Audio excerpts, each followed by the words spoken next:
মই বাধ্য হৈ গৈছোঁ, হয় মই বাধ্য হৈ গৈছোঁ যে মানি লৈছোঁ আৰু তেওঁলোকে এক্সিডেণ্টৰ ৰিজাল্ট দিছে। তেওঁলোকে সন্দেহতে পথ দুৰ্ঘটনা বুলি কৈছে। তেওঁলোকেও দেখা নাই যে গাড়ীখন আহি কেনে মোৰ ছোৱালীটোক এক্সিডেণ্ট কৰিছে বা মোৰ ছোৱালীটোক গৈ কেনে এক্সিডেণ্ট কৰিছে।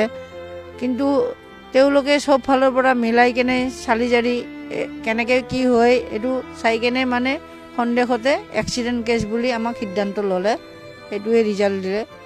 তো উপায় নাই, মোৰ পিছত মানুহো নাই, ঘৰৰ পৰিয়াল নাই, কোনো নাই, আগে পিছে দৌৰিবলৈ মানুহ নাই। মই ক'ৰবাত নগাঁৱত যাব লগা হ'লে, অফিচৰ কামত যাব লগা হ'লে, যিকোনো কামত যাব লগা হ'লে বেলেগৰ মানুহক মাতিব লাগে। তো লৈ কিনে মই যাওঁ কামে বনে, মোৰ তেনেকুৱা মানুহ নাই। মই বহুতেই দুৰ্বল, বহুতেই দুৰ্বল নাই, বহুত দুৰ্বল মানুহ মই।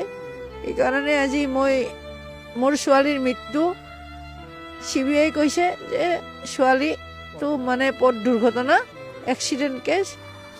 তো উপায় নাই আৰু মান্তি হ'লোঁ আৰু মানে মই আগুৱাও যাব নোৱাৰোঁ, ক'ত যাম কি কৰিম।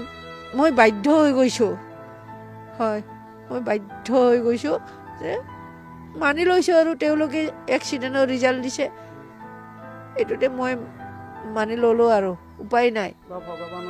হয় ওপৰৱালাৰ ওপৰত দিছোঁ, তেওঁ দেখা পাই আছে, সৰ্জন কৰিছে, পালনো কৰিছে। তো তেওঁ দেখা পাই আছে সত্য বিচাৰ কি, মোৰ ছোৱালী যে সঁচাকৈ পথ দুৰ্ঘটনাত মৰিছে নে কোনোবাই হত্যা কৰিছে না মাৰ্ডাৰ কৰিছে, কি কৰিছে ভগৱানে চাই আছে। ভগৱানৰ ওচৰত দিছোঁ বাবা, মোৰ ছোৱালী কেনেকুৱা। আৰু ইয়াৰ অঞ্চলৰ মানুহে গম পায়, সৰুৰ পৰা ছোৱালীটো ডাঙৰ হৈছে কেনেকুৱা জুনমণি ৰাভা। মই নকওঁ মোৰ ছোৱালীটো ভাল বুলি। জুনমণি চৰকাৰী বিষয়া, এজন চৰকাৰৰ বিষয়া হেমন্ত বিশ্ব শৰ্মা ডাঙৰীয়া, তেওঁ এদিনো মোৰ ঘৰত নাহিলে চোতাল গছকিবলৈ। কিয়? জুনমণি চৰকাৰৰ মানুহ নাছিলে নেকি? চব মানুহৰ ঘৰত যাব পাৰে, সৰু সুৰা মানুহৰ ঘৰত যাব পাৰে, জুনমণিৰ ঘৰত কিয় আহিব নোৱাৰে কয়। কিন্তু এতিয়া চব চলা জৰা কৰি কেনে জুনমণিকে দুখী বনাব, কাৰণ জুনমণিৰ কাৰণে কোনো মাতা মানুহ নাই ন, মানে এতিয়া চুবুত নাই।